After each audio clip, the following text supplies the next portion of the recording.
So it appears that fall is here now, and contrary to the other years, I was actually looking forward to that. Maybe it's because we've had an insanely hot summer, but it feels good. The leaves are changing, and I wanted to illustrate that in my own way. I've done a painting in a similar style a few weeks ago, and when I looked at the two paintings side by side, I thought they would represent the seasons very well. So obviously you can guess that there are two more paintings coming, but I will probably paint them as the seasons change. And the colors I've chosen, I think, fit totally the fall mood. I have transparent red oxide, which is the one that I'm using right now, as well as sepia and Payne's gray, and I love this color combination. I love the neutrals, especially when it's mixed with gold, which is coming soon.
As in the previous painting, I made sure that I had different values of the same color, so I kind of have like a fully pigmented, almost fully pigmented value, and then I have a mid-range and then a very light value. Before I started doodling, of course, I let everything dry thoroughly, and then I used this itty bitty brush. It's by Princeton Select. It's called a liner petite, and the size is 20-0. I have no idea what that means. All I know is that it is a fantastic brush. I was able to get these very thin lines, and what differentiates this painting than the other one is that instead of filling in some of the doodling that I had done, I just went straight in and did the doodling with the brush, and it worked beautifully.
The rest of the doodling was done with this Muji pen. It's a gel pen, and I'm aware that it is not permanent, but at this point I really don't mind because I will be keeping the original painting and offer prints of this.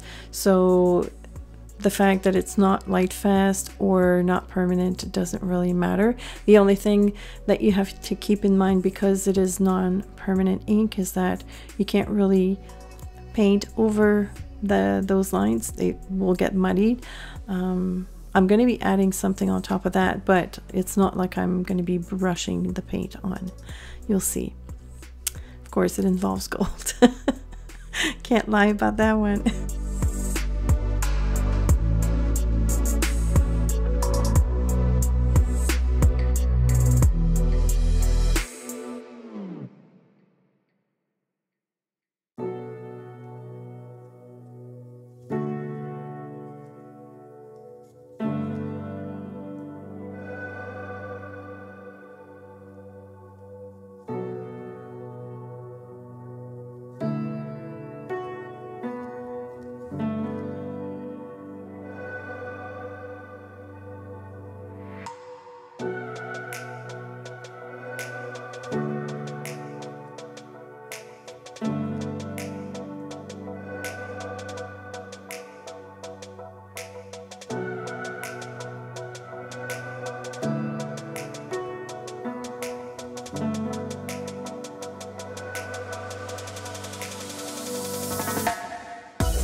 Few dots of gold complete the other doodles and the painting is done. That's it. It's very simple. I love painting in this style and I know it resonated with a lot of you because the previous video was very popular, and I will link it in the description in case you haven't seen it yet. I especially loved to see your recreations of this painting. A lot of you have done so and have tagged me on Instagram. So if you want to go ahead and do that, I'm at Création CC on all my social media platforms for that matter. And I would love to see what you come up with. That is it. Thank you so much for watching. Thank you, my awesome patrons, for supporting my art over at Patreon. You guys are the best. If you have any questions or comments, please feel free to leave them below, and I will see you soon.